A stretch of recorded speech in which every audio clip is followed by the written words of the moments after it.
Hello guys, আসসালামু আলাইকুম। কেমন আছো তোমরা সবাই? আজকে 10ই আগস্ট, সরি 11ই আগস্ট 2024।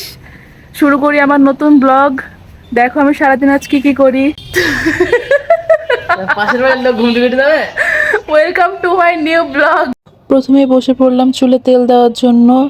আন্টি তেল দিয়ে দিচ্ছিল, তারপরে খেতে বসলাম। খুবই গরম ছিল মাংস, এজন্য অল্প করে নিয়েছিলাম। এরপর রুটি বানাচ্ছিলাম। দেখো আমার রুটি কত গোল হয়, দেখেছো? তোমরা বলো আমার কোনো গুণ নেই। এরপর আমি 250 গ্রাম মতো মাংস ছোট ছোট টুকরা করে নিচ্ছিলাম কাবাব বানানোর জন্য। এরপর নিয়ে নিলাম 2 ঘন্টা ভিজিয়ে রাখা ছোলার ডাল।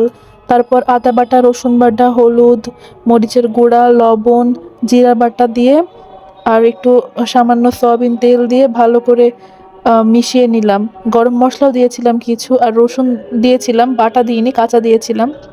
এরপর পানি দিয়ে ভালো করে সিদ্ধ বসিয়ে দিলাম। প্রথমে পানি দিয়ে দিইনি, একটু ভাজার পরে দিয়েছিলাম। খিদা লেগে গিয়েছিল তাই ভাত খেয়ে নিচ্ছিলাম। তারপরে আবার চলে আসলাম। ভালো করে যখন পানিগুলো শুকিয়ে সিদ্ধ হয়ে গিয়েছিল, তারপর ব্লেন্ড করে নিলাম। তার ভিতরে গরম মশলার গুঁড়া, ডিম দিয়েছিলাম 2টা, আর দিয়েছিলাম কাঁচামরিচ, পেঁয়াজ আর ধনিয়া পাতা। তারপরে কাবাবের শেপ করে নিয়েছিলাম।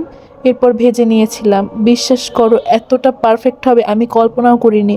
এত বেশি মজা হয়েছিল। এরপর সস দিয়ে খেয়ে ফেললাম কাবাবগুলা। আজকের মতো এটুকুই। ধন্যবাদ আমার ভিডিও দেখার জন্য। আর তোমরা যদি আমার ভিডিও পছন্দ করে থাকো, প্লিজ আমাকে কমেন্ট করো তোমরা কি বিষয়ে ভিডিও চাও।